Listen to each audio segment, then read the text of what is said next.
Doon ka nga! Lumayas ka rito! Ako talaga ginagalit mo ano? Wala akong pakialam sa gaba na yan. Hanggat wala akong ginagawang masama sa kapwa ko, hindi ako matatakot dyan sa mga sinasabi mo. Hindi pa pala masama ang ginagawa mong to? Hindi ka man lang tumutulong sa mga taong may pangangailangan kahit na ikaw tong mas nakakaangat? Tingnan na lang natin. Alam ko na may kalalagyan din yung kasamaan ng ugali mo. Ikaw tong pinagpapala pero ikaw tong nagdadamot sa kapwa mo? Hintayin na lang natin na gabain ka rin at wag kang hihingi ng tulong sa akin kahit na kailan. Dahil kahit na lumuhod ka rin sa harapan ko, hindi kita tutulungan. Kanino nga ba dapat ibinibigay ang simpatya? Sa taong nangungutang o sa taong inuutangan? Sa tuwing gipit ang buhay, madalas ang takbuhan ay ang mga tindera sa tindahan. Mga tahimik na saksi sa bawat paghihirap ng kapitbahay, kaibigan o kakilala. Ganon din ang kwento ni Donna at Maricris, kung saan ang isa sa kanila ay dadaan sa madilim na yugto ng kanilang buhay. Sa paggamit ng itim na kapangyarihan, magagawa nga bang bayaran nito ang lahat ng paghihirap o baka lalo lang nitong ilubog ang buhay sa mas matinding dusa at pagkakasala? Babe, may nakita na akong agency. Doon ako magpapasa ng resume ko para makapagtrabaho na ako. Mabuti na lang talaga dala ko lahat ng requirements ko. Salamat naman. Sana nga makapagsimula ka na kaagad. Wala na tayong ipambabayad sa upa next month. Itong pera na naiwan sa akin, ipapambili ko ng bigas para may maisaing ako sa mga susunod na araw. Tapos pagkain pa ni Bia. May pera pa naman ako rito. Titipirin ko na lang to para may panggastos ako. Malapit lang din naman yun. Isang sakay ng jeep. Sakto na ba yan pambili ng pagkain mo? Papabaunan na lang kita bukas para hindi ka na gumastos. Magdala ka na rin ng tubig ha. Panigurado, mahal ang benta ron. Ang bait talaga ng misis ko. Hayaan mo, kapag nakahanap na ako ng trabaho, makakabawi rin ako sa'yo. Magagawa ko rin ang mga pinangako ko sa'yo. Mahal na mahal ko kayo ni Bia. Kayo ang buhay ko. Sus, ayan ka na naman. Ayaw mo yatang nilalambing kita eh. Hay nako, hindi pa ako tapos maglaba. Huminto lang ako dahil bibili ako ng uulamin natin mamaya. Sandali lang. Huwag ka maingay, baka magising si Bia. Hindi ko na naman matatapos ang ginagawa ko. Nagpatuloy sa paglalambing ang lesbiyanang si Reng sa kanyang nobya. Ngunit nagpumilit ito na kumawala sa kanya. Nagpunta si Donna sa nag-iisang tindahan na malapit sa kanila. Noong una, ang akala niya ay walang tao. Ngunit nabigla siya nang magpakita ang matandang babae na bantay ng tindahan. Ay, nakakagulat ka naman, te. Akala ko walang tao, tatawag na sa anak ko. Ah, hindi. May inaayos kasi ako rito sa baba. Inutos ko to sa apo ko kaso panay ang mamaya. Ano bang bibilhin mo? 2 itlog po at isang sardinas na pula. Parang ang sarap kasing magtorta ngayon at para may maibaon din ang asawa ko bukas. Sibuyas na rin pala, te. Kayo yung bagong lipat, di ba? Kasama mo yung tomboy, tapos yung cute na bata? Opo, kasintahan ko po siya. Galing kaming probinsya. Ah, bale, gusto nyo ditong tumira. Hindi ba maganda sa probinsya nyo? Sa totoo lang po, tumakas kaming 2. Ayaw kasi ng mga magulang ko na magkaroon ako ng karelasyon na babae. Gusto kasi nilang makipagbalikan ako sa tatay ng anak ko. Single mom kasi ako nung nakilala ko si Reng. Tapos tinanggap naman niya ako kaya walang naging problema. Mahal niya rin ang anak ko eh. Bakit hindi mo nalang ipaliwanag sa mga magulang mo na nagmamahalan kayo? Kung wala ka naman na kasing pagmamahal para sa tatay ng anak mo, tama na sigurong dahilan yon para hindi ka makipagbalikan. Ano bang nangyari sa inyo? Nagloko ba? Nahuli mong may babae? Ilang beses na po siyang nagloko, tapos kapag nakakainom siya binubugbog niya ako. Naaalala ko pa nga noon na buntis ako sa anak namin. Hinampas niya sa akin yung bangko. Munti ka na akong makuna noon. Mabuti na lang nakahingi ako ng tulong. Nakipaghiwalay ako sa kanya, tapos lumapit siya sa mga magulang ko nung nanganak na ako. Humihingi ng chance. Nagbago na raw siya eh. Kaso nung mga panahon na yun, nakilala ko na si Reng. Siya lang talaga ang may malaking tulong sa akin. Nagpakaama siya sa anak ko kahit pa ilang beses nagagalit ang mga magulang ko dahil nga kasalanan ng pumatol sa kapwa ko babae. Grabe pala ang pinagdaanan mo sa buhay ano. Kawawa ka naman. Kaya ngayon naisipan nyo na lang magpakalayo-layo. Nako, mahirap yan sa umpisa dahil ang dami nyong pagdadaanan. Minsan pa niyan, darating ang mga pagsubok katulad ng bayad sa upa, bills at kapag nag-aaral na ang anak mo. Malayo pa ang lalakbayin ninyong dalawa. Payo ko na lang na magkaroon kayo ng lakas ng loob para harapin ang buhay. Yun nga ang napag-usapan naming dalawa. Bukas nga pupunta yun sa agency para mag-apply ng trabaho eh. Sana nga makapag-start na rin siya. Sa totoo lang, paubos na ang pera na naipon namin nung nagpunta kami rito. Todo tipid lang talaga.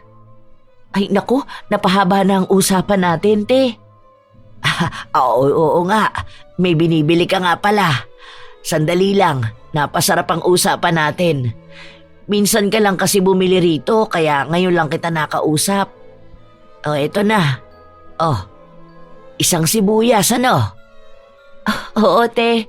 Minsan kasi nasa bahay lang ako. Hayaan nyo, minsan dadalasan ko tumambay rito. Parang ang sarap nyo rin pong kausap eh. Akala ko kasi nung una masungit kayo. Kasi kapag bumibili ako, naaabutan ko na nakasimangot kayo. Masungit ako kapag may mangungutang sa akin. Biro lang. Ito na magluto ka na. Baka mamaya mapasarap pa ang kwentuhan natin eh. Hanapin ka na ng asawa mo. Bukas te, tambay kami rito ni Bia. Minsan kasi nakakabagot kapag nasa bahay lang. Tila ba yon ang naging simula para magkasundo ang dalawa? Palagi nang nakatambay sa tindahan si Donna, lalo na kapag nasa trabaho ang kinakasama niya. Minsan kasama niya ang 2 taong gulang niyang anak. Minsan naman ay pinapatulog niya muna ito para makipag-usap kay Marie Chris. Madalas kasi nakapagkasama ang bata sa tindahan kung ano-anong pagkain ang itinuturo. Nagbibigay naman ng merienda si Marie Chris pero nakakaramdam na ng hiya si Donna. Katulad ng araw na ito, tulog si Bia kaya siya lang ang nakatambay sa harapan ng tindahan. Nagkakilala po talaga kami ni Reng nung nasa center ako. Sinamahan niya noon ang barkada niya, tapos wala akong masakyan pa uwi. Paano yung last money ko na ipambili ko ng pagkain ng anak ko? Alam niyo naman ng mga bata, di ba? Kapag gusto nila ng pagkain, iiyakan ka talaga. Ang akala ko nga nun maglalakad kami pa uwi hanggang sa nag-offer sa akin si Reng na ihatid ako. May dala kasi siyang tricycle. Hindi ko alam kung sa barkada niya ba yun. Pero yun ang ginamit niya para maihatid kami sa bahay. Ang ibig palang sabihin, wala pa palang 1 taon kayong nagsasama tapos nagtana na kayo. Mag-1 taon pa lang sa susunod na buwan. Nung una wala talaga kaming balak na tumakas at magpakalayo-layo. Kaso nagbanta na ang tatay ng anak ko na kapag hindi raw ako nakipagbalikan sa kanya, papatayin niya kami. Tapos sa mga magulang ko naman, kinukonsinti pa nila yun.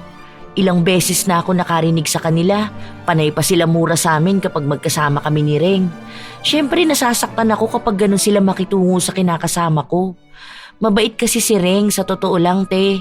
Naniniwala kasi ang mga magulang ko na dapat buo ang pamilya ng anak ko. Dahil sa huli raw, si Bia ang mahihirapan kapag walang tatay. Sa kakasalanan ng makipagrelasyon sa kapwa babae. Alam mo, sa totoo lang, naaawa ako sa'yo. Yung bunso ko kasing anak, ganyan din sa'yo. Naanakan siya ng dati niyang nobyo, kaso lang naghiwalay sila dahil nagloko yung lalaki. Tapos ngayon ang kasama niya, ganyan din kay Reng. Mabait na bata naman yun, mapagmahal din at maalaga, kaya walang problema sa akin. Hanggat tanggap at mahal niya ang anak at apo ko, tanggap namin siya.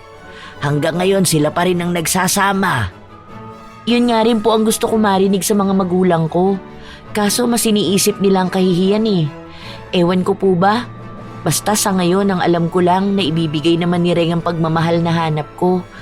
Kahit nga ang anak ko parang anak na rin talaga niya. Ni minsan nga hindi niya pinaramdam na anak ng iba si Bia. Sobrang swerte ko na sa kanya.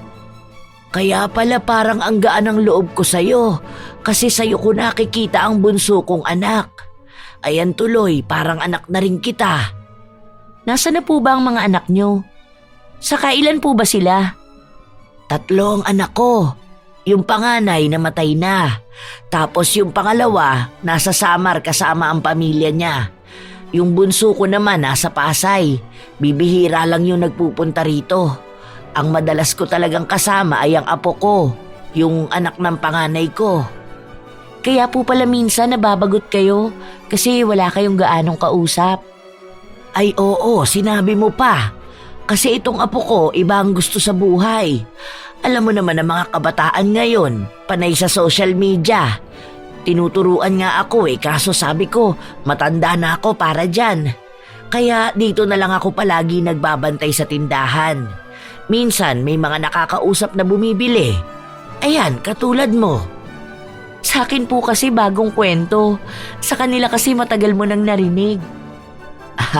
Ay, oo, ayan nga, isa pa yan. Kahit kwento ng mga anak nila, alam ko na. Nasusubaybayan ko ba naman magsilaki? Siguro may bago lang akong naririnig na kwento kapag may mga chismis. Alam mo naman, minsan dito sa tindahan ko ang tambayan nila. Kapag buntis daw ang anak ni ganito, ako unang nakakaalam kasi naririnig ko sila. Ikaw po palang nakakaalam ng mga kwento-kwento rito sa atin, ano? Wala naman po bang chismis tungkol sa akin? Baka mamaya may mga naikukwento na po pala sila tungkol sa akin, lalo na yung mga kapitbahay namin. Wala naman akong naririnig. Bago ka pa lang naman dito hindi pa alam ng ibang tungkol sa'yo. Pero hayaan mo sila. Minsan kasi ang mga chismis na yan, gawa-gawa na lang nila. Sa tanda ko ba namang to, mabilis pa ba ako magpapapaniwala sa mga bagay-bagay? Oo, gusto kong may nakakausap para iwas na rin sa bagot. Pero kapag may mga siraan ng tao, ayoko ng ganyan. Malapit na palang gumabi, baka umuwi na si Reng. Sige te, uuwi na muna ako ha, para makapagluto na rin ako. Bukas na lang tayo ulit mag-usap. Bagong kaibigan ang natagpuan ni Donna sa lugar na nilipatan nila. Nakakatulong din kasi sa kanya na magkaroon ng ibang tao na pwede niyang makausap dahil ang iba nilang mga kapitbahay ay abala rin sa buhay at wala ng oras na makipagpalitan ng mga kwento.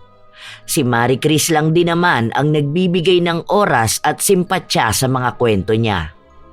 Kinabukasan, maagang nagising ang dalaga. Ipaghahanda niya sana ng babaunin ang kinakasama nang napansin niyang mas nauna pa palang bumangon si Reng. Dahil wala ito sa higaan nila, kaya agad din siyang lumabas kung saan nakita niya ito sa kusina. Bakit ang aga mong nagising? Ako pa naman sana ang magluluto niyan, tapos saka na lang kita gigisingin kapag maliligo ka na. Kanina pa ako gising, hindi na nga ako nakatulog Kaya nga naisip ko na ako na lang ang magluluto. Halata kasing pagod ka, tapos palagi ka pang puyat. Sige na, magpahinga ka na muna, ako na rito. Ikaw nga ang dapat magpahinga, kasi ikaw ang nagtatrabaho rito. Ako, pwede naman ako matulog pa mamayang tanghali kapag pinatulog ko si Bia. Oo nga pala, hindi kami sasahod mamaya. Sa Lunes pa raw maibibigay ang sahod namin Kasi nagkaroon ata sila ng problema sa agency. Basta lahat kaming bago, delay ang sahod. Hala, paano kaya yan? Wala na tayong bigas. 3 araw pa bago mag-Lunes Yung pera na bigay mo sa akin nung nakaraan, naibayad ko sa tubig kahapon. Kung alam ko lang, sana hindi ko na muna yun ginastos. Pinakiusapan ko na lang na sa Lunes ako magbabayad. Wala na tayong makakain yan. Ay, naku naman. Hindi ko rin kasi alam Wala ka bang pwedeng mahiraman dito? Babayaran naman natin sa Lunes. Baka dyan sa kapitbahay. Yung mga naging kaibigan mo na rito. Hindi ako sigurado kung may magpapautang sa atin. Alam mo naman na bago lang tayo rito. Nakakahiya rin naman manghiram. Pero sige, susubukan ko. Sana may malapitan ako. Kung hindi, baka mamuti ang mga mata natin sa gutom. Tapos papasok ka pa sa trabaho. Alangan namang wala kang pagkain. May pamasahe ka pa ba? Meron pa naman ako natirang pamasahe. Kasya pa to hanggang Lunes. Pasensya ka na, babe. Lahat nga kami nagulat nung sinabi yun ko gabi. Tulog ka na kasi kaya hindi ko rin nasabi ka agad. Paano naman yung iba mong mga kasama? Wala man lang ba nagreklamo sa inyo? Nagre-reklamo kami syempre, pero wala naman kaming magagawa kundi maghintay.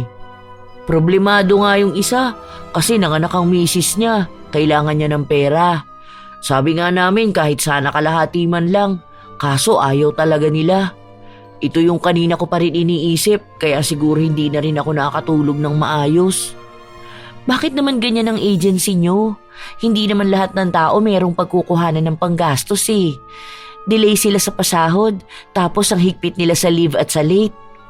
Ay nako, nakaka-stress naman ang ganito. Tapos wala pa tayong pwedeng malapitan. Kahit naman anong isipin ni Donna, wala na siyang magagawa. Nang araw na yon, wala na siyang ibang inisip kundi ang kung saan nga ba siya hahagilap ng mailuluto nila. Huling saing na niya sa kalahating kilong bigas na natira nila kahapon.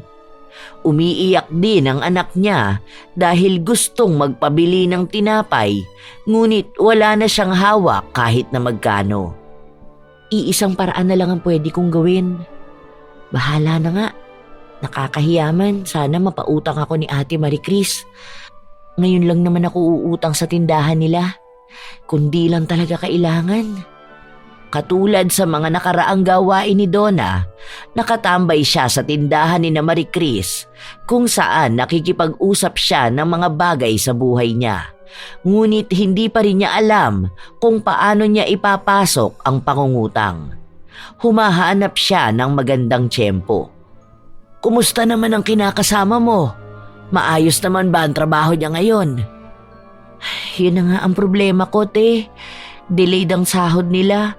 Sa Lunes pa raw ibibigay. Wala na nga kaming makain. Last na talaga yung sinaing ko. Wala na kaming kakainin bukas. Wala na rin siyang maibabaon. Sa totoo lang, naiiyak na ako kakaisip kung saan ba ako pwedeng humagilap ng pera na magagamit namin. Tingnan mo, anong oras na, wala pa akong mailuluto. Mamaya lang uuwi na yun pagod at gutom. Hala, bakit daw? Ang tagal naman yata ng sahod niya. Ilang araw pa ang kailangan mong itawid. Diyos ko, may bata ka pang inaalagaan. Sa ganyang mga edad pa naman, mahihilig yan magpabili ng kung ano-ano. Isa pa yan, te. Kanina pa ako iniiyakan ito sa tinapay. Mabuti na lang nagbigay kanina si Mang Rolly. Ayan, nanahimik. Ang ligalig pa naman ng batang to kapag may gusto. Kanina nga gusto ng Yakult, kaso napakiusapan ko pa. Ang sabi ko sa kanya, saka na lang kami bibili kapag pumunta kami sa palengke. Buti, walang topak. Mas nakakatulig sa utak kapag may batang umiiyak, tapos ang dami mo pang iniisip. Anong oras ba makukuha ang sahod ni Reng? Mga 6:00 pa yun, te, kapag nakauwi siya. Sa totoo nga, te, nahihiya ako magsabi sa'yo eh. Gusto ko sanang mangutang, tapos sa Lunes ko na lang babayaran kapag nakuha na ni Reng ang sahod niya. Kanina ko pa to gustong sabihin kaso hindi ko alam kung paano ko sisimulan. Baka kasi ang kapal na masyado ng mukha ko. Kabago-bago ko lang sa lugar niyo, mangungutang agad ako. Ay, ano ka ba? Nahiya ka pa? Sige, ayos lang naman sa akin. Kesa naman magutuban kayo, tapos may bata pa kayong kasama. Mamaya magkaroon pa yan ng ulcer. Ano bang uutangin mo? Sigurado ka ba, te? Pasensya ka na ha, wala kasi talaga akong mautangan. Hindi ko kilala ang mga tao rito. Saka malamang hindi naman yan sila basta magpapautang sa akin. Wala rin naman ako mga kaibigan na malalapitan. Ikaw lang talaga ang naiisip ko, kahit na hiyang-hiya na ako rito. Ayos lang, wala namang problema sa akin, basta bayaran mo na lang. Sa Miyerkules kasi magpapabili ako ng stock para dito sa tindahan. Sige na, sabihin mo na anong kailangan mo para maayos ko na. Masayang umuwi si Donna matapos siyang mapautang ni Marie Chris. May mailuluto na siya. Meron pang pangmerienda ang anak niya. Nang makauwi si Reng, napansin niya agad ang mga pagkain na nasa lamesa nila. Oh, saan naman galing yan? Ang dami mo yatang pinamili. May bigayan ba ng ayuda ngayon? Ano ka ba? Pinautang sa akin niya ni Ate Marie Chris. Naaalala mo yung matandang babae dun sa tindahan? Yung naging kaibigan ko rito? Ah, oo, naalala ko na. Yung palaging pinagtatambayan yun ni Bia. Mabuti naman pinautang kanya ng ganito karami. Naku, baka naman hindi natin mabayaran yan sa Lunes ha. Kaltasan pa naman ngayon kaya hindi buong sahod ang makukuha ko. Hayaan mo na, ako nang bahala. Basta ipinangako ko sa kanya na sa Lunes na lang. Mabait naman siya eh. Basta makabayad lang tayo, okay na yun. Tara na, nagluto ako ng request mo nung nakaraan. Sardinas na may miswa. Naging panatag ang kalooban ni Donna dahil hindi na niya kailangang mag-isip pa ng kakainin nila sa araw-araw. Hanggang sa lumipas ang mga araw, nanatili ang pagkakaibigan nila ni Marie Chris. Nang sumapit na ang Lunes, ibinigay ni Reng ang naging sahod niya sa kinakasama. Kasabay naman noon ay ang paniningil ng bayad sa kuryente. Paano yan? Anong uunahin nating bayaran? Hindi ko alam eh. Kasi nandyan na yung naniningil. Mamaya kapag hindi ako nagbayad, putulan tayo. Mahirap pa naman kapag walang kuryente. Mainit pa naman tapos kapag gabi malamok. Makikiusap na lang ako kay Ate Marie Chris. Matapos na magbayad ni Donna ng kuryente, agad na rin siyang nagtungo sa tindahan upang magbayad naman ng nautang niya. Te, pasensya ka na talaga ha. Ito na lang talaga ang natira sa sahod ni Ring. Sa susunod na sahod promise ikaw ang uunahin kong bayaran. Sumabay lang kasi ang kuryente. Hindi ko alam na ngayon din siya maniningil. Sa totoo lang, hiyang-hiya ako. Sige, ayos lang. Wala namang problema sa akin. Pero baka hindi na muna kita pautangin hanggat hindi mo pa nababayaran yung kulang, ha? Sige, te. Salamat ulit, ha? Noong una, ang akala ni Donna ay kaya niyang hindi makautang sa tindahan dahil may bigas pa naman sila sa bahay. Ngunit sa paglipas ng mga araw, nagiging mahirap na ang buhay para sa kanila. Hindi niya na napipigilan ang anak na maghanap ng pagkain na wala sa bahay nila. Kaya gumawa ulit siya ng paraan para mapalapit lalo kay Marie Chris. Ang ibig sabihin yung tatay mo meron pang anak sa labas, pero nakilala mo na ang mga kapatid mo. Yung mga kapatid namin sa ama nasa Masbate kasi andun yung nanay nila. Isang beses lang namin sila nakita kasi nung bumalik ang tatay ko sa amin, parang tinalikuran na rin niya ang pamilya niya. Wala ngang nakakaalam niyan sa amin eh. Kahit nga si Reng hindi ko yan napagsabihan. Ikaw lang talaga, te. Nako, bigla tuloy ako napaisip kung may anak ba sa labas ang asawa ko. Wala kasi ako nakilala eh. Mamaya ganyan ang mangyari sa akin. Ang mga anak ko lang ang nakakaalam tapos pinilit itago sa akin dahil ayaw akong masaktan. Pero feeling ko naman alam na yun ng nanay ko. Ayaw niya lang sabihin. Baka naman sa'yo wala naman. Mukha namang naging loyal sa'yo ang asawa mo noon. Ay, hindi ko talaga alam ang gagawin ko kung ngayon ko malalaman na may anak siya sa labas. Hindi ko kakayanin yon. Grabe ang mga pasabog ng kwento mo sa akin ngayon. Pati sikreto ng pamilya mo nasabi mo na sa akin. Ganito yata ako kakomportable sa'yo, te. Kahit yung hindi alam ng pamilya ko at ng partner ko, nasasabi ko sa'yo. Alam ko kasi na hindi mo yan sasabihin sa iba. Ramdam ko na mabait kang tao eh. Oo naman. Basta mga secret na ganyan, hindi talaga ako nagsasalita. Oo nga pala, te. Baka pwedeng makadagdag ng utang. Sa susunod na araw may dilihensya ako. May pinapalaban kasi sa akin. Yun ang ibabayad ko sa'yo. Ipapambaon lang sana ni Reng. Tapos pang merienda ni Bia bukas. Ang haba na ng listahan mo rito, Donna. Nung nakaraan, ang sabi mo sa akin, babayaran mo ako kapag sumahod na si Reng. Pero magkano lang ang naibigay mo? Hindi na nga kita tinutubuan eh. Kahit palubog na tong tindahan ko, pinapautang pa rin kita. Sige na te, kailangan na kailangan lang. Wala naman akong ibang malalapitan dito. Kasi sumubok na ako mangutang sa kapitbahay namin. Wala naman daw silang pera. Ito, last na talaga to ha. Kita mo naman siguro na paubos na ang mga paninda ko. Hindi na ako makapag-grocery. Ano ba yung uutangin mo? Salamat eh. 5 biskwit sana, tapos noodles. Inisa-isa ni Donna ang mga inuutang niya na halos malibas na niya ang laman ng tindahan. Lahat naman din ng binabanggit niya ay ibinibigay ng matanda. Sa paglipas ng mga araw, dumarami ng dumarami ang nagiging utang ni Donna. Dahil hindi na rin niya nagagawang bayaran yon.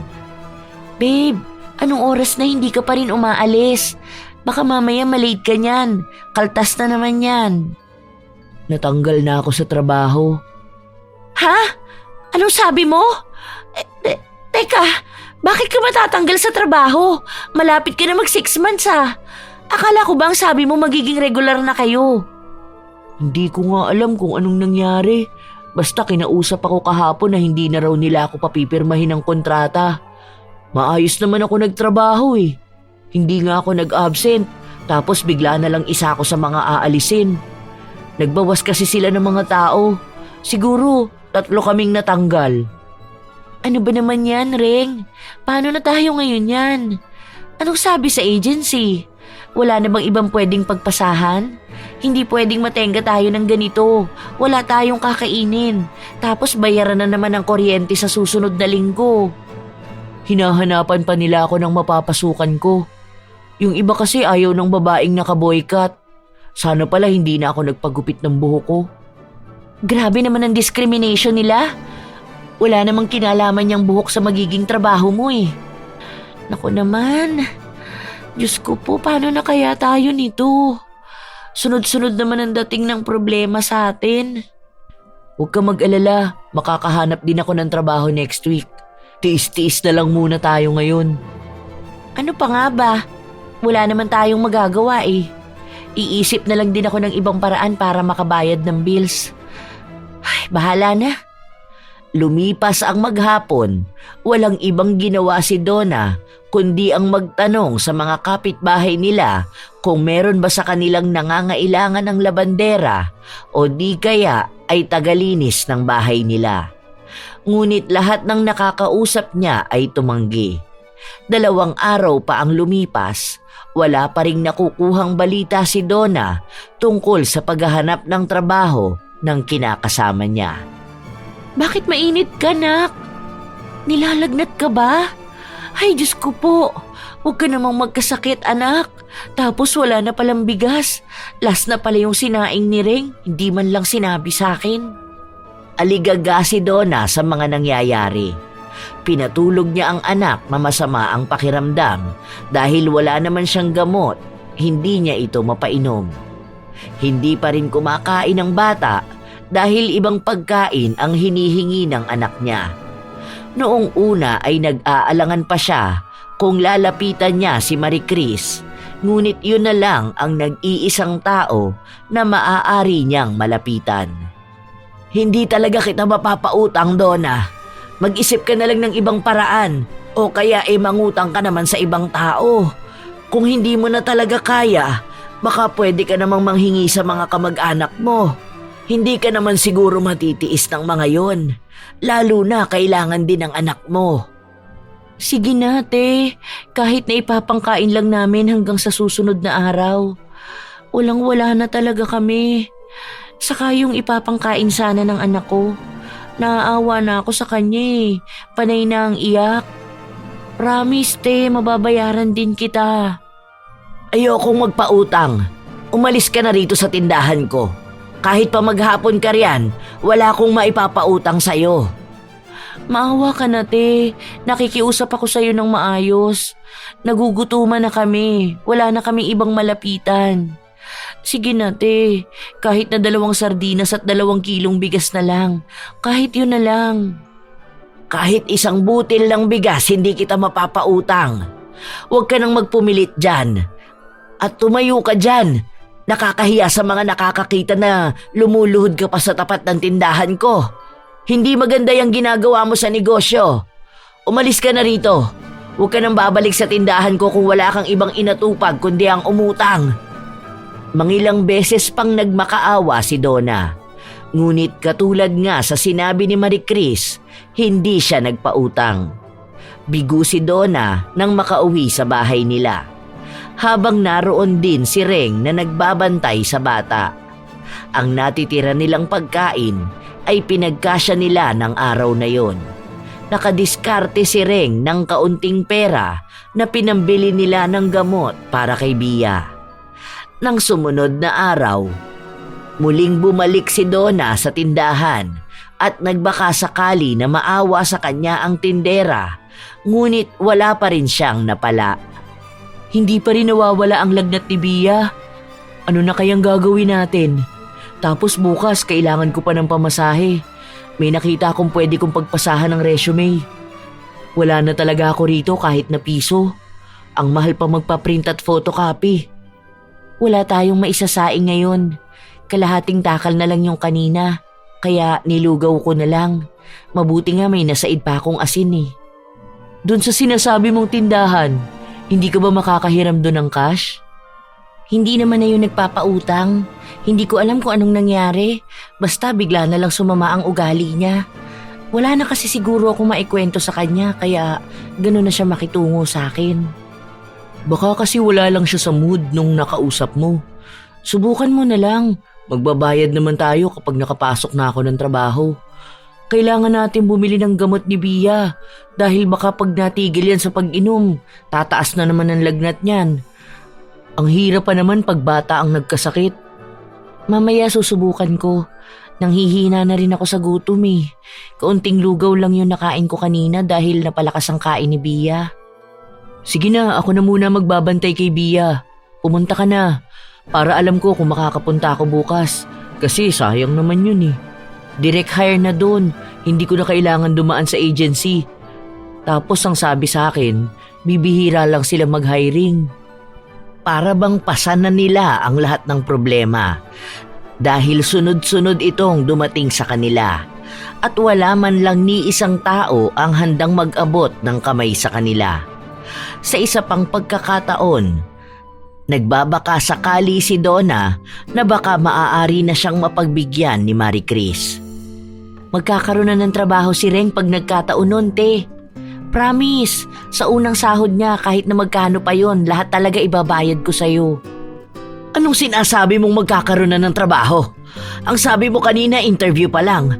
Paano ka naman nakakasigurado na sa dami niyang makakasabay, siya ang pipiliin? Mahirap yung hinihiling mo, Donna. Hindi ko kayo mapapautang. Kahit ngayon lang, last na to. Ilang last na ba yung narinig ko mula sa'yo?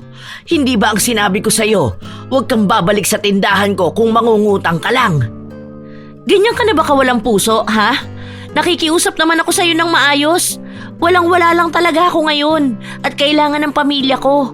Hindi mo naman ikahihirap ang kakarampot na perang inuutang ko para nga magkaroon na ng trabaho ang kinakasama ko eh. Ay, wag mo akong pagsalitaan ng ganyan. Baka akala mo responsibilidad ko kayo. Bakit ka ba sa akin tumatakbo, ha? Ako lang ba ang kilala mo? Hindi mo kasi babaan yung pride mo para makiusap sa pamilya mo eh. Wala kang alam sa nangyayari sa pamilya ko. Nakikisuyo lang ako sa'yo, pero ang tigas ng puso mo. Ilang beses na akong lumuhod sa'yo, ilang beses na akong umiyak, pero parang bato yung puso mo para magkaroon man lang ng awa. Dahil wala nga akong maipauutang sa inyo. Paulit-ulit ko na lang ba dapat sabihin yan? Saka, ayusin mo yung pakikipag-usap sa akin, ha? Huwag mo akong pagtataasan ng boses. Ikaw na lang ang nakikiusap. Anong wala? Ang dami niyang nasa tindahan mo, oh. Huwag ka masyadong gahaman. Baka isang araw lahat ng meron ka ngayon, kulangin yan kapag bigla kang ginaba. Sasama ba naman ang ugali mong yan? Doon ka nga! Lumayas ka rito! Ako talaga ginagalit mo, ano? Wala akong pakialam sa gaba na yan. Hanggat wala akong ginagawang masama sa kapwa ko, hindi ako matatakot dyan sa mga sinasabi mo. Hindi pa pala masama ang ginagawa mong to? Hindi ka man lang tumutulong sa mga taong may pangangailangan kahit na ikaw tong mas nakakaangat? Tingnan na lang natin. Alam ko na may kalalagyan din yung kasamaan ng ugali mo. Ikaw tong pinagpapala pero ikaw tong nagdadamot sa kapwa mo? Hintayin na lang natin na gabain ka rin at wag na wag kang hihingi ng tulong sa akin kahit na kailan. Dahil kahit na lumuhod ka rin sa harapan ko, hindi kita tutulungan. Tila ba nabalot ng init ng galit ang buong paligid habang lumalabas ang mga salita na yon sa bibig ni Donna. Halos isumpa na rin niya si Marie Chris sa kung paano niya ito tingnan. Dahil sa nangyaring awayan nila, mas lalo siyang hindi nakalapit kay Marie Chris. Hindi nakahanap ng trabaho si Reng dahil wala silang naging perang panggastos. Sunod-sunod ang mga maniningil nila sa bahay at sumabay pa ang sakit ng anak niyang humuhupa lang kapag nakakainom ng gamot, ngunit hindi gumagaling. Ubus na ang gamot ni Bia. Ano nang gagawin natin ngayon? Kanina nasa lubong ko yung naniningil ng tubig. Tatanggalan na yata tayo. Buisit kasi ang si Marie Chris. Napakadamot. Kung sana pinautang niya ako noon, may trabaho ka na sana ngayon. Kaso wala eh. Anong ginawa niya? Nagmamayabang pa sa akin. Palibasa siya may pinagkakakitaan. Malakas naman ang tindahan niya. Baka naman kasi may mga naririnig siyang kwento sa ibang tao, kaya parang natakot na rin siya magpautang. Ano namang maririnig niya sa ibang tao? Wala naman akong ginagawang masama ah. Oo, may utang ako sa kanya, pero nangako naman ako na babayaran ko siya eh. Maghanap na lang tayo ng ibang paraan. Bakit kaya hindi mo kausapin ang ate mo? Ilang beses na siyang tumatawag sa'yo, kahit nahingian mo lang ng konting tulong. Kapag tungkol naman kay Bia, tutulong naman talaga sila sa atin eh. Ayoko! Sinabi ko na 'di ba? Na simula nung umalis tayo sa kanila, hindi ko na sila kakausapin kahit anong mangyari. Kaya naman natin 'to eh.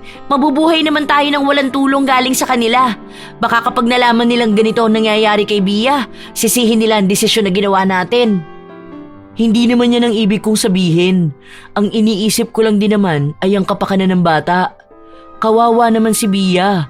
Dapat nga puputulan tayo ng kuryente ngayon. Kaso nakiusap ako dahil nga may sakit ang bata.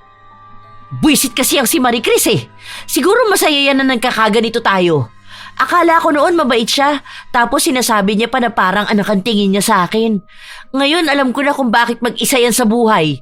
Kasi nga masama ang ugali niya. Dati nagtataka ko bakit parang wala silang kaibigan. Lalabas din pala ang tunay niyang ugali. Huwag mong isisi sa ibang nangyayari sa atin. Mabuti nga napautang ka niya noon kahit na bago lang tayo rito. Hindi niya kasalanan kung bakit hindi ako nagkaroon ng trabaho. Wala naman kasi talaga tayong pera. Huwag mo na nga siyang ipagtanggol. Maraming pera yun. Magtatayo ba siya ng tindahan kung wala siyang pera? Hindi naman, di ba? Palagi pang puno ang tindahan niya. Nag-iipit lang yun ng pera kasi madamot siya. Ewan ko na lang sa mga susunod kung anong mangyayari sa kanya. Baka yung ginagawa niyang pag-ipit ng pera at pagiging madamot magpautang, magbubunga yun lahat. May maibabayad na siya, fully paid kapag ibuburol na siya. Kung ano-anong salita na lamang ang lumalabas sa bibig ni Donna. Sa tuwing naiisip niya ang kinalalagyan ng pamilya niya dahil sa kahirapan, hindi niya mapigilan ang sarili na sisihin si Marie Chris. Maaari daw magkaroon ng malaking pagbabago sa buhay nila kung nagpautang lang siya noong araw na kailangan ni Reng ng pera para makapag-apply sa trabaho. Lumipas ang ilan pang mga linggo, tuluyang naputulan ng tubig at kuryente ang dalawa. Nakakadilihensya si Reng ng pagkain nila, ngunit kailangan nilang tipirin dahil pinambibili rin nila ng mga pangangailangan ni Bia. Isang araw, habang naglalakad si Donna, nasa lubong niya si Marie Chris na naglalakad papunta sa bahay nila. Oh, ano nangyayari sa'yo? Hindi ka na yata makalakad. Siguro sa sobrang sama ng ugali mo, hindi na kinakaya ng paa mo makapaglakad ng diretso. Matagal na akong ganito maglakad. Nag-exercise lang ako dahil palagi akong nakaupo sa tindahan. Sus! May paawa pa dyan sa boses mo. Ikaw nga tong walang awa sa amin.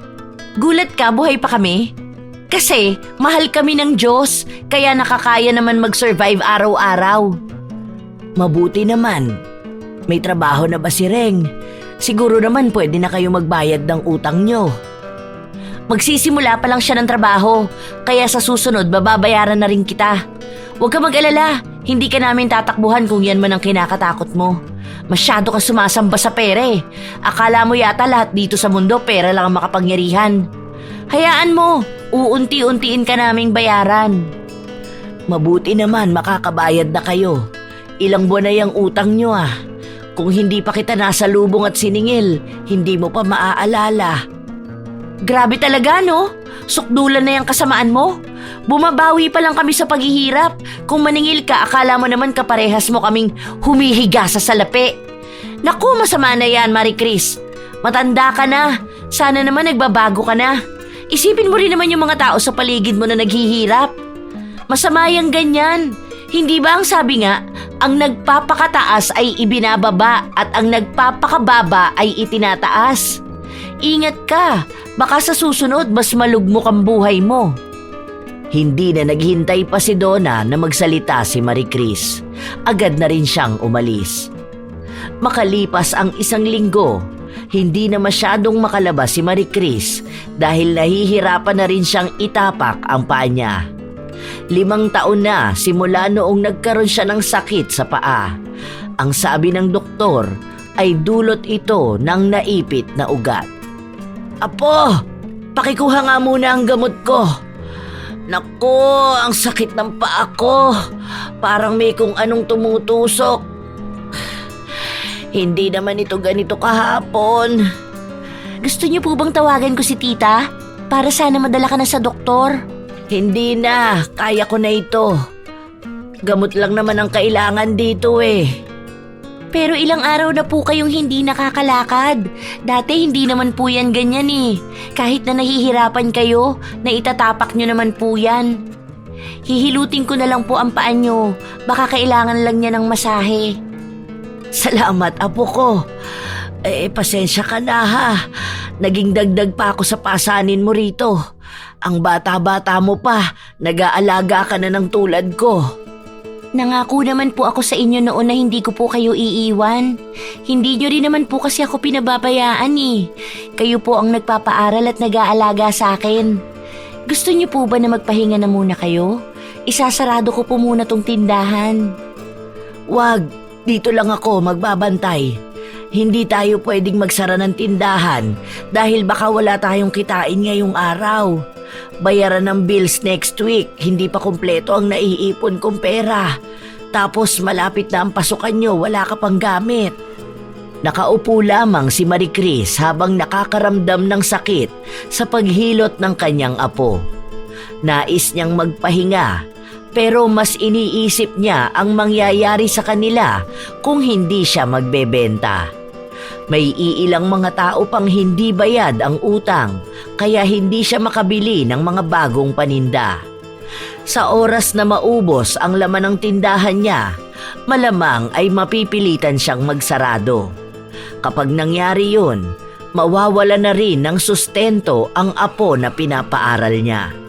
Hindi na kasi kaya ng ina ni Ivan na paaralin siya, kaya kinuha na lang siya ni Marie Chris. Ayaw rin umasa ng matanda sa mga anak niya dahil may kanya-kanya na silang pamilya. Ang nag-iisang kabuhayan na lang na inaasahan niya ay ang tindahang naitayo niya gamit ang huling pera na galing sa namayapa niyang asawa. Lumipas pa ang mga araw na natili ang sakit ni Marie Chris na dahilan upang hindi na talaga siya makatayo. Habang mag-isa si Marie Chris sa tindahan, nagpakita sa kanya si Donna. Ano? Magkano ba ang utang namin sa'yo? Pwede bang magbayad muna ako kahit nakalahati? Ito lang ang kinaya ng sahod ni Reng eh. Hindi ba ang sabi mo babayaran mo na ng buo? Hindi ko yan tatanggapin kung pautik-utik. Ilang buwan ang hinintay ko para dyan. Dapat nga panay ako tubo eh. Hindi ka kaya gabain sa ganyang ugali? Ito nga lang ang natira eh. May dapat pa nga akong bayaran pero inuna na lang kita dahil baka hindi ka makatulog, ako pa masisi mo. Baka kasi utang ko pa ang maging dahilan para bangungutin ka. Bakit maganyan ka? Noong ikaw ang nangungutang sa akin, ang bait-bait mo. Tapos ngayon, kung umasta ka, akala mo kung sino ka. Bayad naman yan sa inutang mo. Hindi ko yan hinihingi sa'yo. Ang ugali ko nakikita mong nagbabago, samantalang ang ugali mo hindi. Naging ganito ako kasi sobrang sama ng loob ko sa'yo. Alam mo naman ang pinagdadaanan ng pamilya ko, pero hindi ka man lang naawa. Kahit na lumuhod ako sa harapan mo, parang wala lang. Dahil hindi lang naman ikaw ang may pangangailangan. Hindi mo kasi maintindihan ang punto ko bilang ako ang nagpapautang. Ngayon lumalabas na ako pang hindi makaintindi sa'yo? Di hamak naman na mas angat ang buhay mo kaysa sa akin. Ang daming paghihirap na pinagdaanan ng pamilya ko. Ilang gutom ba ang tiniis namin, ha? Samantalang ikaw, masarap mong ninanam namang pagkain nyo araw-araw. Paano mo nagagawang tiisin yun? Ang damot mo, Marie Chris. Nangungutang ako dahil kailangan at kaya namang bayaran yon paunti-unti. Hindi mo ba nakikita na paubos na ang paninda ko?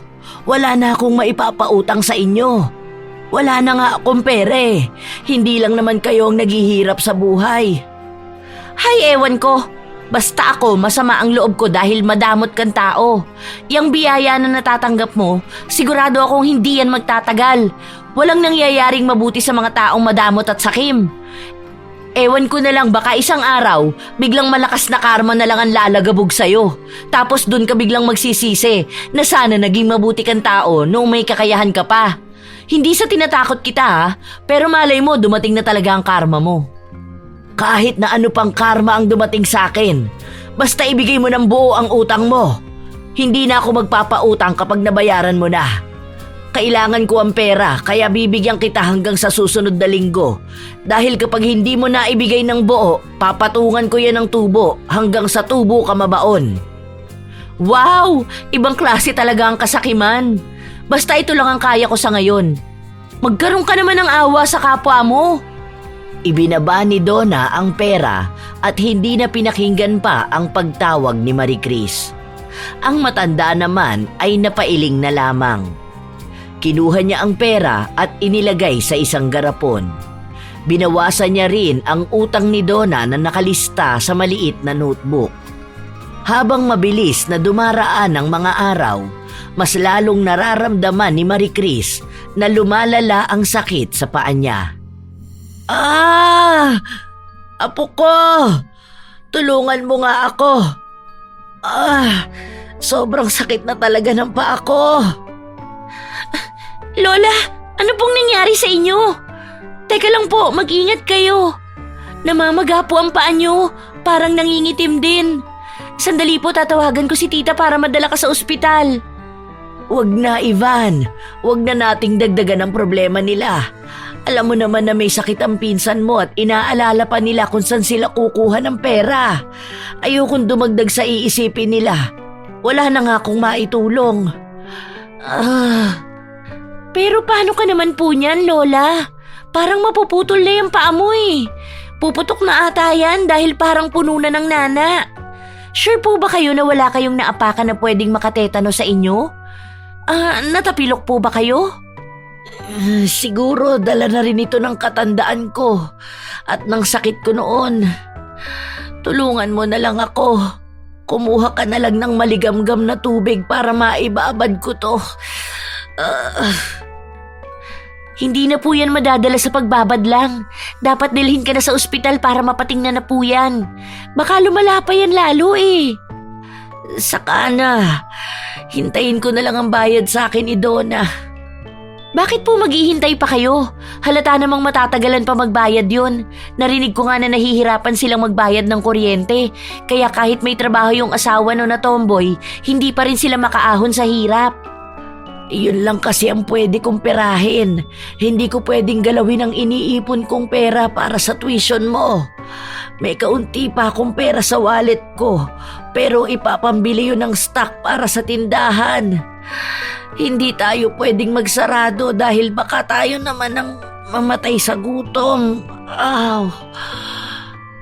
Sige na Lola, yan na lang pera sa tuition ko ang gamitin mo. Masyadong malaki ang iniipon mo eh. Pwede naman ako mag-aral sa susunod, kesa naman po kayo ang mahirapan. Hindi, Apo. Huwag kang makulit, ha? Kaya ko to at maaagapan natin tong pamamagasa pa ako. Sige na, sundin mo na lang ang inuutos ko sa'yo. Kumuha ka na ng tubig na mainit at ilagay mo sa plangganita. Nagkaroon pa ng kaunting pagtatalo ang maglola dahil pinagpipilitan ni Ivan na manghingi na sila ng tulong sa iba nilang mga kamag-anak, pero iisa lang ang palaging sinasagot ni Marie Chris. Magiging maayos din ang kalagayan niya. Nang umagang yon, mas lalong nakaramdam ng sakit ang matanda. May kung anong tumutusok sa paa niya at naging mas itim pa ang kulay nito. Nahihirapan siyang iangat ang paa niya nang walang tulong ni Ivan. Magpunta na lang po kaya tayo sa center. Kailangan talaga matingnan yan, La. Saka na lang, magbukas ka na ng tindahan tapos tulungan mo kung tumayo. Magbabantay na lang ako ng tindahan kesa mag-aksaya ng pera sa doktor. Hirap na po kayo eh. Naaawa na ako sa nangyayari sa inyo. Tapos wala kayong ibang iniintindi kundi ang tindahan nyo. Maawa rin naman po kayo sa sarili nyo, La. Ilang beses ko ba sasabihin sa'yo, Apo, na kaya ko naman. Kapag wala tayong naging benta, tayo naman ang mahihirapan. Lalo ka na. Itong tindahan lang natin ang nag-iisang kabuhayan na meron tayo. Ito ang sumasalba sa atin sa gutom at sa kahirapan. Kapag napabayaan pa natin to, hindi ko na alam kung saan tayo pupulutin. Tulungan mo na lang ako kaysa panay ka reklamo dyan. Tapos mamaya panay naman utang lang ang gagawin ng mga tao. Kapag hindi mo pa pinautang, sila pang magagalit sa'yo. Lalo na po si Ate Donna, naiinis na ako sa kanya. Kung pwede ko lang sagutin yun eh. Huwag mo nang pakialaman pa ang problemang yon. Basta mag-aral kang mabuti ha. Ako na ang bahala sa'yo. Hanggat meron akong itinitinda, meron akong maipang susustento sa pag-aaral mo. Hayaan mo na ako. Kaya ko na ang sarili ko. Ikaw, bata ka pa. Marami ka pang pagdaraanan sa buhay. Magbukas ka na ng tindahan kaysa magdrama pa tayo rito. Kahit nakakaunti na lang ang natitirang laman sa tindahan ni Marie Chris, nais niya pa ring ilaban ang mga pangarap niya para sa kanyang apo. Nagpaalam si Ivan na aalis ng araw na yon dahil may aasikasuhin sa kanilang paaralan bago sila magsimulang pumasok sa susunod na linggo. Habang nakaupo ang matanda, pinapahiran niya ng ointment ang paa niya at marahan itong minamasahe. Napapapikit pa siya sa sakit kapag may nadadaanan siyang bukol. Dahil sa ginawa niya, hindi niya napansin na dumating si Donna. Bakit naman ganyan ang paa mo? Anong nangyari dyan? Ewan ko, baka namamagana dahil may ugat na namang naipit. Baka kamoy yan na yung karma mo. Balita ko, malapit na magsara tong tindahan mo ah. May bagong bukas na tindahan dun sa kabila. Malakas ang bentahan dun dahil nagpapautang. Hindi naman ako nakikipagkumpetensya sa kanila. Kung may maipapautang sila, di mabuti. Oo, ikaw kasi masama ang ugali eh. Ano ba ang masamang ugali para sa'yo, Donna? Yun bang hindi ka pinapautang? Kailan pa naging masama ang tumanggi sa kapwa nila, lalo na kung walang-wala rin siya? Oo, masamang tumanggi sa kapwa mo kung kailangan na kailangan nila. Katulad na lang ng ginawa mo sa akin noon. Hindi ba may kakayahan ka naman na pautangin ako, pero mas pinili mo na wag akong pakinggan?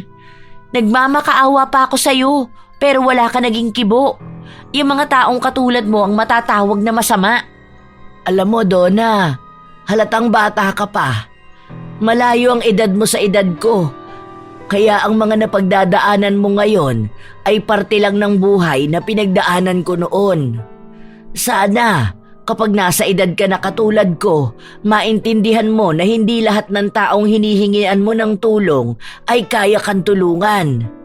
Tandaan mo, sa mundong ito, hindi lahat ng tumatanggi sa pagtulong ay masama.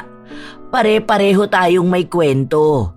Lahat tayo may kanya-kanyang pinagdaraanan sa buhay. Kaya ang pagtanggi ng kapwa mo ay hindi palaging masama. Sus, pinapangaralan mo pa ako. Basta alam ko lang na masama ang ugali mo at kinakarma ka na ngayon. Kung sana tumulong ka lang sa amin nun, hindi sana kami nahihirapan bumawi ngayon. Sa'yo ko isisisi lahat ng nangyayari sa amin. Tila hindi nauunawaan ni Donna ang mga salitang sinabi sa kanya ni Marie Chris. Masama ang loob niyang umalis ng tindahan dahil sa mga oras na ito ay marami pa ring problemang kinakaharap ang pamilya nila. Nawala na naman ng trabaho si Reng kaya hindi na naman niya alam kung saan ba sila maaaring lumapit dahil ang perang ibinigay sa kanya, ibinayad niya sa kuryente. Bakit nakasimangot ka na naman dyan? Sinong hindi sisimangot? Nakita ko kanina si Marie Chris. Ayun, namamaga ang paa niya. Pero parang hindi man lang siya nahihirapan sa buhay niya. Nakakainis yun ah. Bakit magalit na galit ka kay Ate Marie Chris? Wala namang malaking atraso sa iyo yung tao ah. Ikaw pa nga ang may kasalanan sa kanya eh. Akala mo ba hindi ko alam ang ginawa mo? Pinakulam mo siya.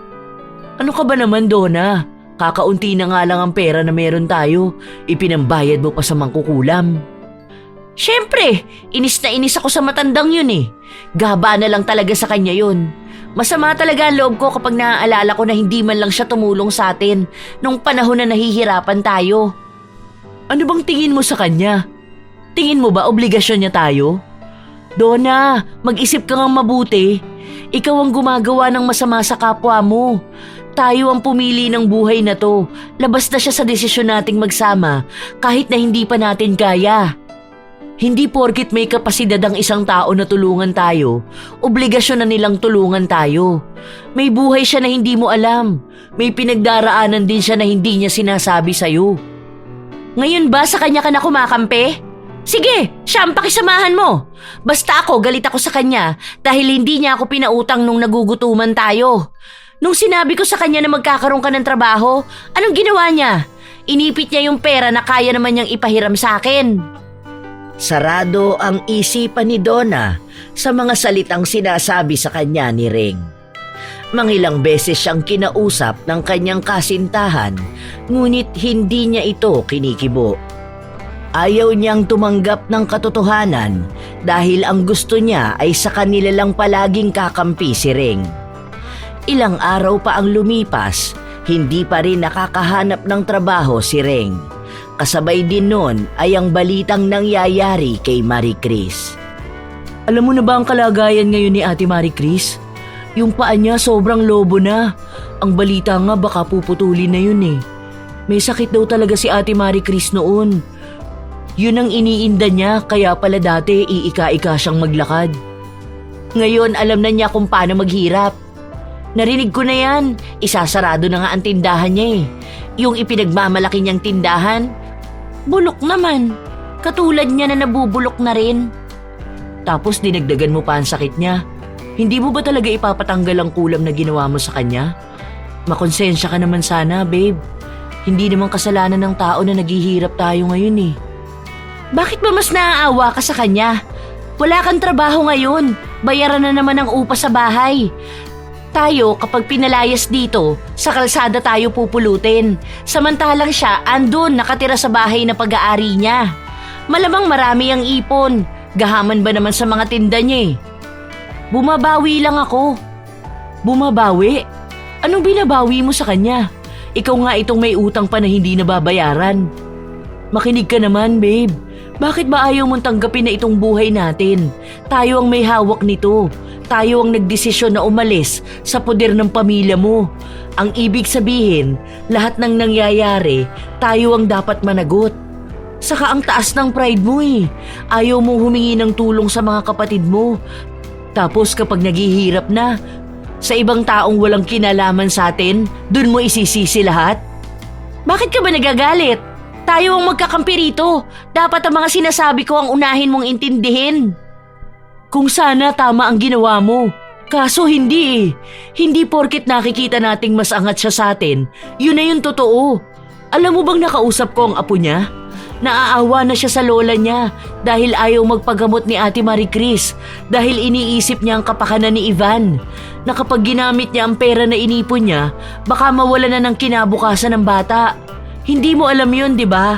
Kasi wala tayo sa sitwasyon nila. Ibang sitwasyon ang meron tayo. Isang sitwasyon na tayo ang pumili. Kaya wag mong isisi sa iba. Hindi ako naniniwala sa'yo. Masama ang ugali ng Marie Chris na yon. Kaya deserve niyang makulam hanggang sa mamatay siya. Sana lang, wag bumalik sa atin ang kamalasan na ginagawa mong to. Pangungulam ang ginawa mo. Itim na kapangyarihan pa rin na nagmamanipula dyan. Isang ihip lang ng hangin, mabilis tayong babalikan yan. Hindi nakinig si Donna. Ang mahalaga sa kanya ay ang malaman na naghihirap na rin si Marie Chris. Hanggang sa tuluyan ng nagsarado ang tindahan. Nawalan na ng kabuhayan ang matanda.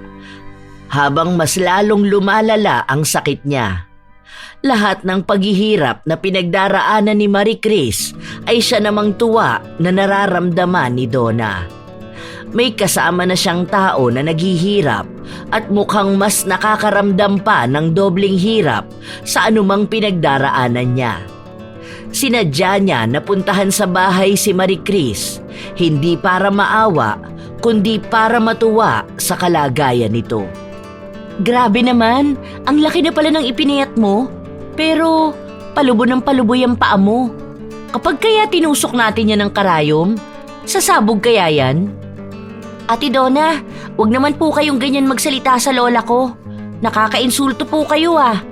Sana hindi na lang kayo nagpunta rito kung ganyan kayo. Bakit?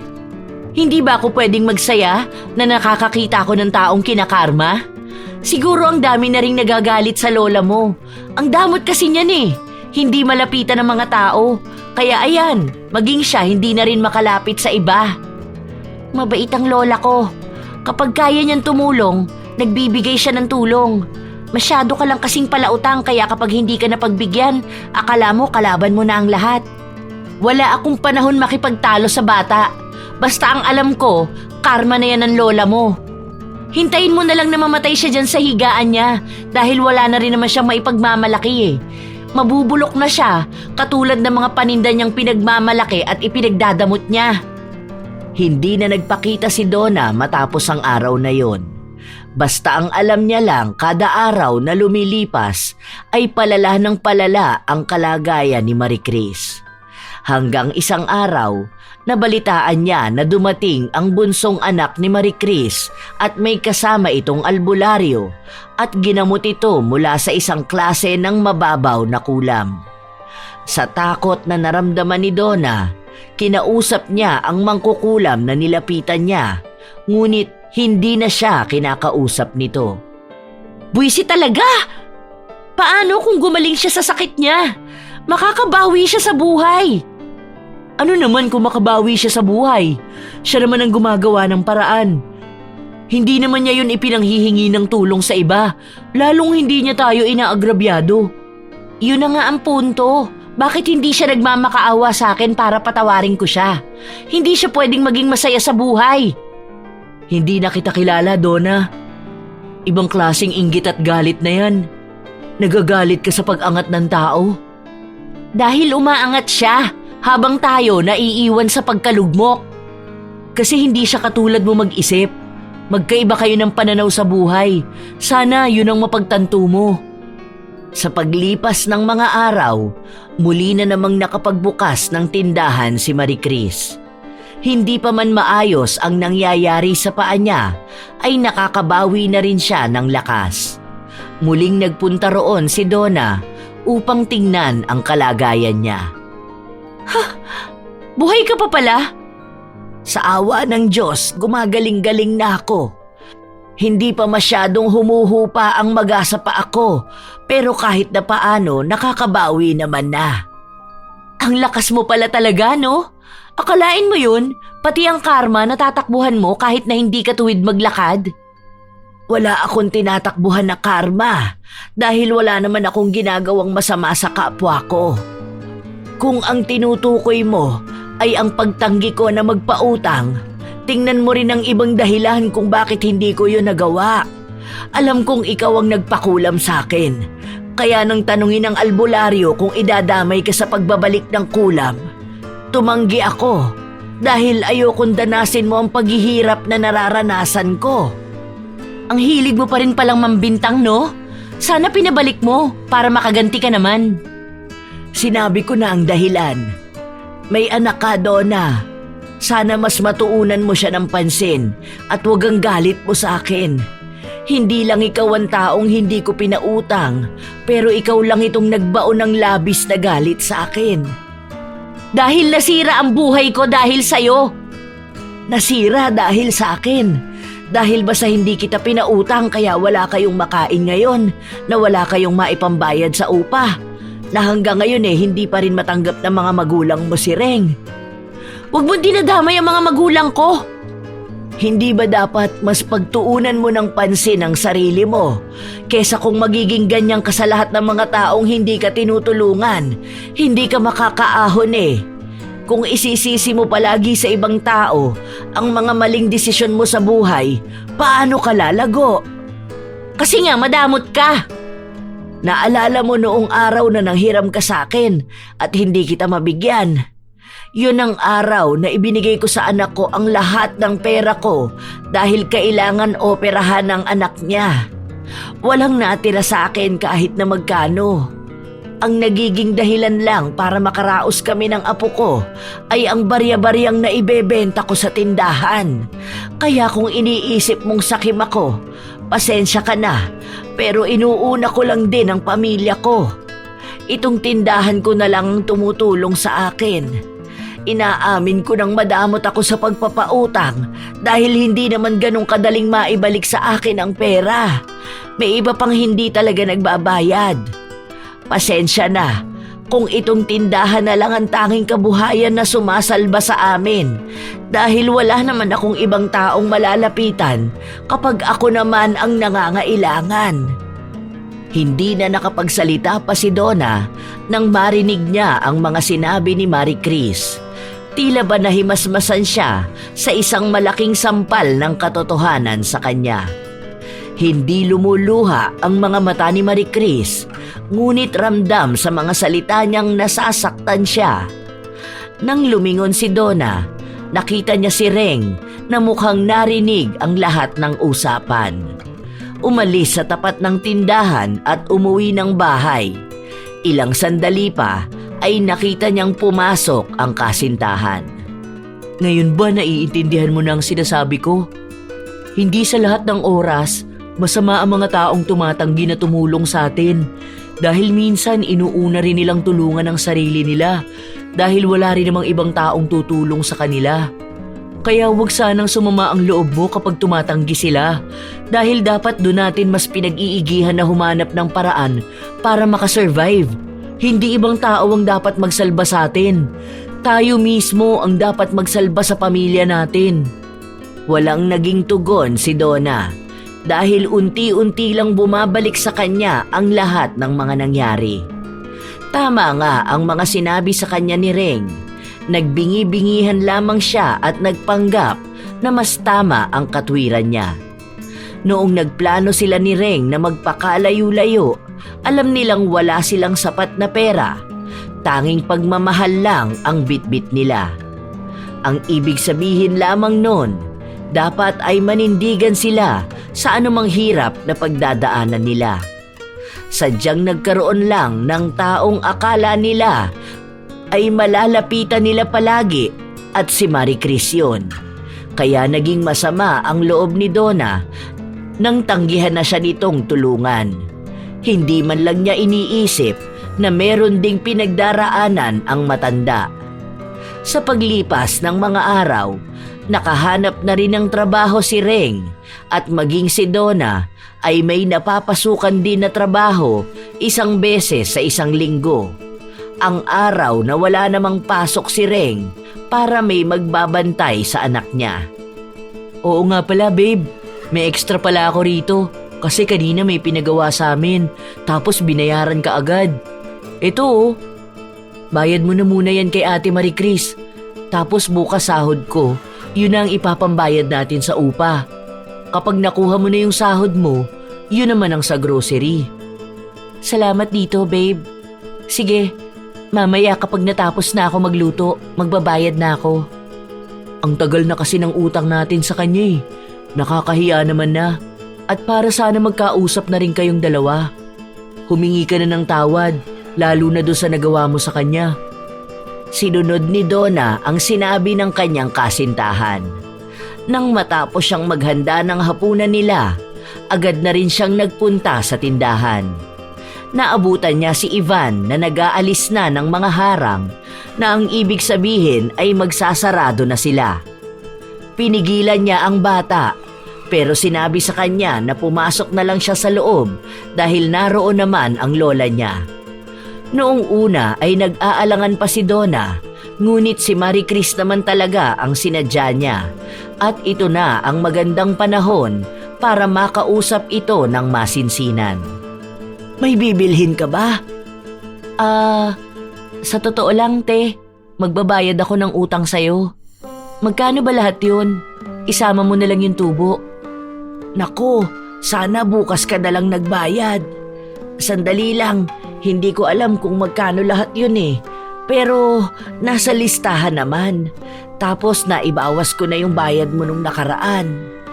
Saka pala, gusto kasi kitang makausap, te. Gusto kong humingi ng tawad sa mga nagawa ko sa'yo.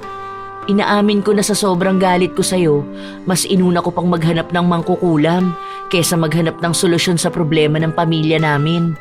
Kung sana yung pera na ibinayad ko sa mangkukulam na yun, ang perang ginamit ko para mabawasan ang utang ko sa'yo. Patawarin mo ko, te. Nagdagdag pa ako ng problema sa'yo. Ano ka ba? Wala na yun. Kahit naman hindi ka pa mag-sorry sa akin, napatawad na kita. Magaling naman na ang kulam, pero sadyang may sakit talaga ako sa paa. Pasensya ka na rin kung noong panahong kailangan mo ng tulong ko, hindi kita natulungan. Hindi mo na kailangang humingi ng tawad doon dahil nasabi mo na sa akin ang dahilan. Sa katama naman ng mga sinabi sa akin noon ni Reng na hindi naman ibang tao ang dapat managot kapag naghihirap kami. Hindi mo kasalanan na hindi mo ako napautang, pero kasalanan ko na makaramdam ng sama ng loob.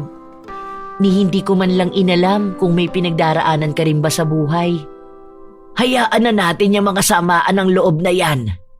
Halika na nga, baka mamaya makalimutan mo na naman akong bayaran. Nagtawanan ang dalawa na para bang katulad kung paano sila tumawa noong mga panahon na hindi pa nababahira ng galit ang usapan nila. Sa paglipas ng mga araw, unti-unting bumabalik ang sigla sa pag-uusap nilang dalawa. Kapag may oras, tumatambay si Donna sa tindahan. Siya rin ang tumutulong kay Marie Chris sa sakit na nararamdaman nito sa paa niya. Para bang nakahanap ng panibagong anak si Marie Chris at nakahanap naman ng ina si Donna na tanggap siya. Hindi nawawala ang paghihirap sa buhay ni Reng at Donna, pero habang tumatagal naman ay nakakagawa na sila ng paraan kung paano nila ito haharapin ng magkasama. Hindi man sigurado kung hanggang kailan nila pipiliin na magtago malayo sa mga kamag-anak ni Donna, pero sa mga sandali na yon ay ang pamilyang binuo na lang muna nila ang kanilang pagtutuunan ng pansin. Katulad ni Donna, maraming tao na tanging tindahan ang nagiging takbuhan kapag may mga pangunahing pangangailangan, lalo na kung wala silang hawak na pera. Nagiging mitya ito upang sumama ang loob nila kapag hindi sila napagbibigyan. Ngunit katulad ni Marie Chris na isang tao na ang barya-baryang kinikita na lamang sa tindahan ang pangunahing pinanggagalingan ng pantusto sa buhay, kaya hirap din silang magpautang. Hindi maiwasan na sa kanila nagagalit at pinagmumukha silang sakim. Ngunit sa huli, lahat ng tao ay mayroong pagkakaiba. Ang nangungutang at nagpapautang ay may kanya-kanyang kwento ng buhay. Lahat ay mayroong mga problemang kinakaharap. Kaya kung magkataon mang nasa ilalim ka ng kahirapan at ang mga taong nilalapitan ay hindi ka matutulungan, huwag itong gawing dahilan para makabuo ng galit. Sa halip ay gawin itong inspirasyon para mas pag-igihan pang makaisip ng ibang paraan na tutulong sa iyo na marisolbahan ang problemang kinakaharap. Matutong tingnan ang ibang parte ng kwento at huwag hayaang galit ang maging dahilan upang makagawa palalo ng masama sa kapwa. Shout out sa masusugid na tagapakinig ng mga istorya ni Lola Telang. Felicidad Elegido, Jessica Ristigian, Arizona, USA. Panda Love 1137, Marisa Ancheta, Rosana Sambile, Aileen Barcial, Princess Aria de Peño, Candy Belila, David Romeo Madraga, Diana 013 ng Imus Cavite, Marita Lusong, Sami TV, Lourdes Ali, Rodelia Iliwiliw, Francisco Neng, Marlon Ortinez, Danilo Candido Jr., Angelina Ignacio, Trisha Garapan, Flordeliza Balugo, Maria Lee Nakagawa, Al San Jose ng Bacoor, Cavite, Amelie Manalang, Hadigia Matalam, Basanta Mila, Maylin Suela, Heli Borja ng Dasmariñas, Cavite,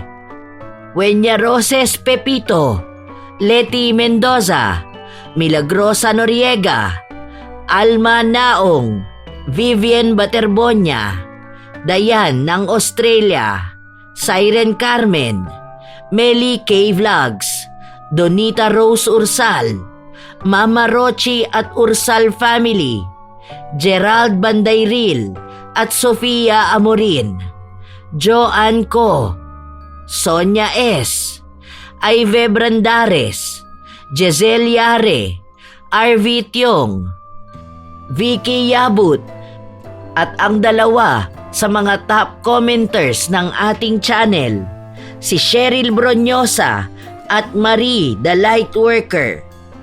Ito ang inyong Lola Telang. Maraming salamat sa inyong pakikinig, mga apo.